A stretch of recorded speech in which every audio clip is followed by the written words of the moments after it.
Yang menyusahkan kamu akan mendapatkan kesusahan. Assalamualaikum warahmatullahi wabarakatuh. Salam rahayu semuanya. Ketemu lagi di channel Zodiakarian, satu-satunya di Indonesia channel yang paling aktif dan responsif menanggapi request, konsultasi, dan pertanyaan dari teman-teman semua.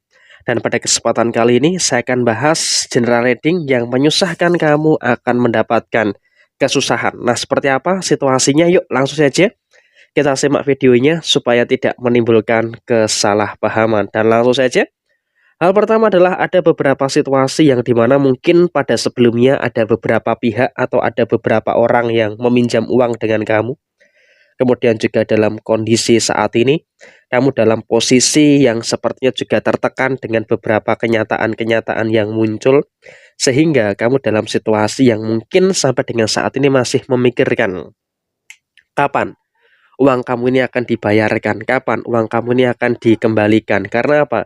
Kamu pernah menilai bahwa orang ini adalah orang yang pantas untuk ditolong, tetapi ternyata pada kenyataannya seiring dengan berjalannya waktu, ternyata dia malah mengkhianati kesepakatan yang ada dalam posisi kesepakatan kamu dalam sisi finansial ya, termasuk dalam pinjam meminjam, hutang berhutang dan sebagainya. Sehingga apa yang terjadi saat ini adalah memang kamu juga dalam kondisi yang juga bingung.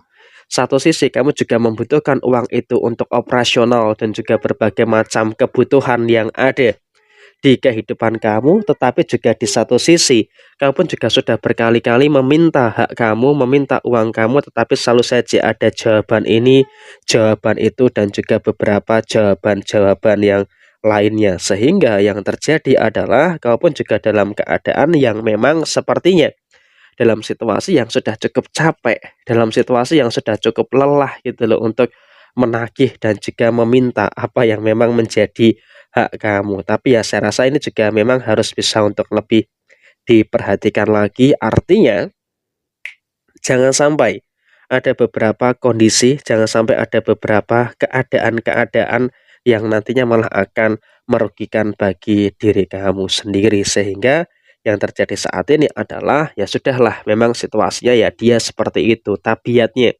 seperti itu. Dan berbicara kapan mau dibayarkan ya sampai saat ini ya hilalnya itu belum terlihat gitu loh. Jadi ya memang butuh kesabaran ekstra untuk bagaimana bisa menyikapi segala hal yang ada, butuh kesabaran untuk menyikapi segala situasi yang muncul pada posisi saat ini. Jadi yang jelas di sini kamu pun juga saya rasa harus sabar ya untuk memilah dan memilih apa yang harus dibantu dan mana yang tidak boleh dibantu. Karena apa? Kamu terlalu baik, terlalu mudah untuk memberikan pinjaman kepada orang, sehingga orang itu ya dalam kondisi yang ternyata malah berkhianat, dalam kondisi yang malah menyepelekan itu loh kesepakatan yang ada.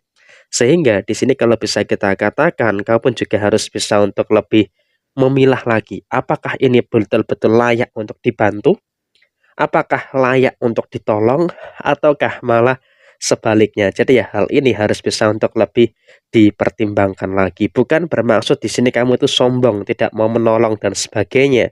Tapi di sini kamu juga harus tahu gitu loh, siapa yang layak ditolong dan siapa yang tidak pantas untuk ditolong. Karena situasi yang terjadi ya memang tidak semua orang itu kamu anggap baik gitu loh, betul-betul baik. Jadi ya kamu juga harus bisa untuk memilah dan memilih mana yang pantas dan mana yang tidak pantas untuk kamu tolong. Jangan sampai kamu malah niatnya pengen membantu orang, tetapi malah kamu yang kesusahan. Nah, hal inilah yang seringkali terjadi di dalam diri kamu. Jadi ya hati-hati, jangan sampai hal ini berulang-berulang terus terjadi di kehidupan kamu. Dan bagaimana dengan uangnya, Mas? Apakah diikhlaskan saja? Mungkin bahasa ikhlas itu sangat berat ya. Tapi yang jelas di sini kamu sudah mulai bisa untuk berdamai dengan keadaan, berdamai dengan situasi yang muncul. Mungkin bukan mengikhlaskan, tapi mencoba untuk bagaimana bersahabat dengan keadaan yang terjadi. Mungkin kalau untuk ikhlas belum ikhlas ya, karena ya dengan nominal yang sedemikian rupa, kau pun juga masih berharap uang itu dikembalikan dengan berbagai macam keperluan, dengan berbagai macam kebutuhan-kebutuhan yang ada. Sehingga apa? Kamu sangat berharap sekali bagaimana supaya uang itu bisa dikembalikan dan bagaimana bisa membuat kamu tuh berorientasi kepada situasi yang baik ya secara posisi finansial. Tapi ya seandainya memang dalam kondisi yang mengalami kesulitan, ya sudahlah, memang bukan mengikhlaskan tapi lebih memilih kamu itu diam dulu dengan beberapa keadaan yang ada. Jangan sampai kamu dalam situasi yang terperangkap dengan emosi-emosi yang negatif. Karena apa? Ketika kamu terlalu terperangkap dengan emosi-emosi yang negatif, tentu ini juga malah akan memunculkan beberapa hal yang kurang baik, malah akan memunculkan beberapa hal yang kurang bagus yang ada di kehidupan kamu. Jadi ya saya berharap memang kamu harus bisa untuk lebih tahan diri, tahan emosi, jangan sampai ada emosi-emosi yang terlalu berlebihan yang nantinya malah bisa merugikan kamu. Jadi ya memang situasi yang terjadi seperti itu dari diri kamu. Nah, terus bagaimana dengan orang itu, Mas? Yang sudah menyusahkan kamu dan sebagainya. Memang ya semua hal itu kan pasti ada balasannya. Kita tanam padi, kita akan panennya padi juga jadi beras, bisa kita makan. Kita tanam keburukan, ya pasti hasilnya pun juga keburukan juga. Jadi ya memang tabur tuai, itu merupakan hal yang saya rasa juga prinsip ya, rumus yang akan terjadi dalam kehidupan siapapun, termasuk dalam kehidupan si dia ini.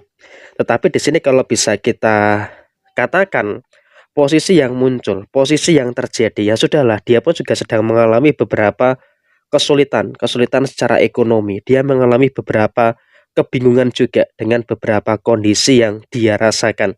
Dia mengalami masalah ini, dia mengalami masalah itu dan sebagainya. Sehingga apa? Dia pun juga dalam kondisi yang sedang mumet, dalam kondisi yang sedang bingung dengan posisi keuangannya saat ini. Sehingga yang harus kamu lakukan adalah ya tetap bersabar. Bagaimana supaya kau bisa mendapatkan kembali posisi keuangan kamu. Walaupun ya bisa dikatakan jengkel, ya pasti jengkel gitu loh dengan kondisi yang ada. Tapi yang jelas di sini kamu pun juga harus bisa untuk lebih terfokus dulu pada segala kebaikan-kebaikan yang ada di dalam diri kamu saat ini. Karena ketika kamu bisa fokus pada segala kebaikan-kebaikan yang terjadi pada diri kamu, terutama saya sangat yakin kamu akan bisa memperoleh rezeki-rezeki yang baik. Kamu akan bisa memperoleh beberapa rezeki-rezeki yang positif yang ada di kehidupan kamu secara menyeluruh. Jadi yang jelas ya sudahlah, mengikhlaskan tidak, tetapi jangan berharap bagaimana situasinya bisa berubah menguntungkan bagi kamu. Karena ya si dia pun juga saat ini memang menyusahkan kamu, sedang dalam kondisi yang kesusahan. Jadi ya memang berhati-hati, lebih sabar dan juga lebih tenang dalam menyikapi segala sesuatu hal yang ada, dalam menyikapi segala sesuatu yang terjadi di kehidupan kamu pada posisi saat ini. Karena yang terjadi adalah kamu pun juga harus selalu bisa untuk bersyukur dengan hal-hal baik yang masih bisa kamu dapatkan, dengan kelancaran-kelancaran rezeki yang baik yang masih bisa kamu terima dan juga bisa kamu rasakan sampai dengan posisi saat ini. Jadi ya terus bersyukur dan terus bersyukur kamu mendapatkan kemudahan, mendapatkan berbagai macam kelancaran yang ada di dalam posisi rezeki kamu. Jadi ya seperti ini situasi yang muncul, situasi yang terjadi. Sekian, terima kasih. Jaya Jaya Wijayanti, Lepodene Pangastuti, Jaya Hadidiningrat, Rahayu Sagung Dumadi. Wassalamualaikum warahmatullahi wabarakatuh.